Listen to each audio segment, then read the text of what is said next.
Hi, I'm Louise Fletcher, abstract painter, coming to you from my messy studio in the Yorkshire Dales in the United Kingdom. Thank you for answering my question about what you feel is your biggest art problem. And yours, like many people, is how to sell more art. And there are all sorts of tactical things you can do to sell more art. So you can find a lot of that by just watching YouTube videos on how to use Instagram or Facebook or YouTube. Sharing your artist journey with other people is a key way to sell more art. Putting your art into exhibitions or art shows. But here's the thing, there are a lot of business courses for artists. You can find courses that will teach you how to do all those things, but I think that they miss the most important thing. When your art is powerful, exciting, unique, personal to you, other people will want to own it. You will not have to work very hard to sell it. You won't have to work hard to get it into group shows and exhibitions. People will want to show your work. Galleries will want your work. And you will choose whether you want them to have it or not. So the best business plan is to make the best art that you possibly can, to make unique, personal, and compelling art. Easier said than done, you might be saying. But I know that you can do it. And the reason I know is that I've helped thousands of people to do it. Free of charge, by the way. I'm not selling you anything at this point. I want you to come and join me on a free course, but I'm not selling you anything. Except I want you to buy into this idea because I know it's true. I want you to understand that when your work is special and different from what people have seen before, they want to own it. Now, if you're like me, you're thinking, well, that's easy for her to say, but I don't have that kind of talent, because that's what I used to say. I used to think some people have a unique artistic voice and most of us don't. Most of us just make bland, boring work, which is what I was making. What I didn't understand is we all have that inside us. It's just that some people know how to tap into it and most of us don't. So think of it like someone, certain singers who, when they sing, the whole feeling of the song, you get the whole feeling of the song in their voice. They have an ability to channel that emotion into their voice in a way that lots of accomplished singers just don't. Lots of accomplished singers sing very nicely, but it's not the same. This is the same way with artists. Most skilled artists are making average work because it looks like work you've seen before. There's a beautifully, skillfully painted landscape, but it looks like a million beautiful, skillfully painted landscapes that you've seen before. Or a perfect portrait, but it looks like all the portraits you've seen before.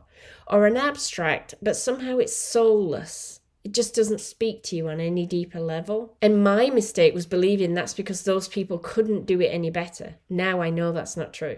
So what's actually happening is the unique voice that you have inside you has been silenced. It's been silenced by teachers and parents and siblings, and as you grow up, spouses and friends and family members, people telling you that you're not very good. It's also been silenced by a lifetime of learning to follow the rules and get things right, because that's what we learn, and to be productive and to always get a good result, none of which is useful in making art. Actually, the mindset that we need to find our own unique voice is to not try to make anything good. It's to not be productive. It's actually to play and to mess around. It's to not worry about the result. It's to not do what fits in with everyone else, but to do something very different from everyone else. And it's to not care what family members and friends and other people think about what we're doing. It's to be guided by our own likes and dislikes and preferences. And what I've learned over the years of teaching is that for many people, it's challenging to get through all that. And my superpower isn't any special talent for painting. It's that I've never been afraid to play with paint, and I've never been focused on the results so much, and I've not been worried about what other people think. And I want to give that to you, because once you can let go of all of that, you can find your own unique artistic voice. And when you find your own unique artistic voice, other people want to own those paintings. Think about yourself if you're looking through Pinterest or Instagram or walking through a local art show. think how much of the art is mundane and the same, and you don't really stop, you just scroll or walk past. But then think about the times when something grabs your attention.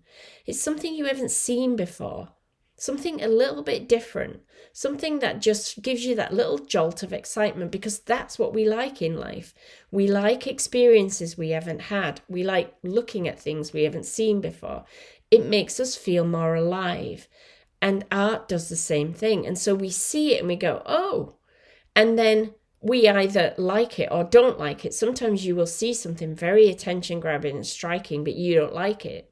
So that's fine. It grabs your attention and someone will like it. But sometimes you see something striking, eye-catching, and you love it. And it speaks to you on a really deep level. And then if you have the money to buy it, you buy it. If you don't, maybe you get a print, or you take a print off or you run a print through your printer and put it in a little frame and put it in your house, or you keep it as a screensaver, or you just remember it.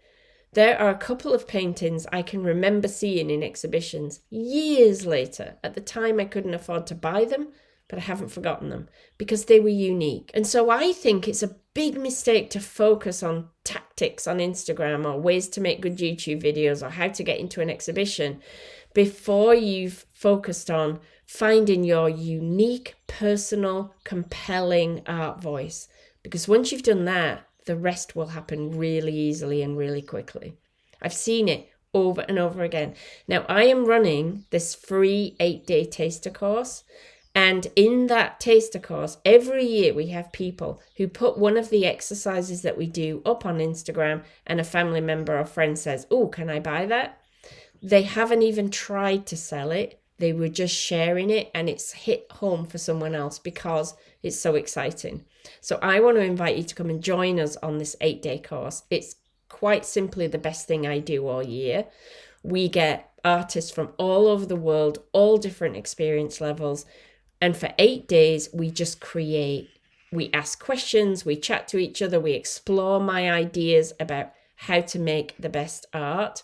And I will teach you how doing what you most love is the way to make the art that's most powerful, unique, and special. Which means just having tons of fun is also the way to make amazing artwork.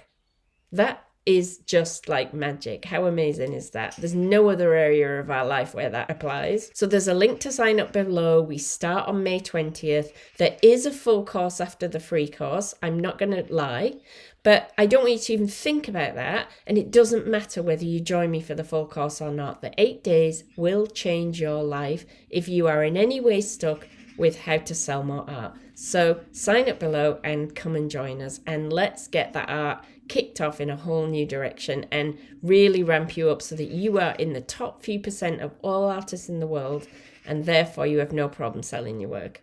I hope to see you there. Take care. Bye.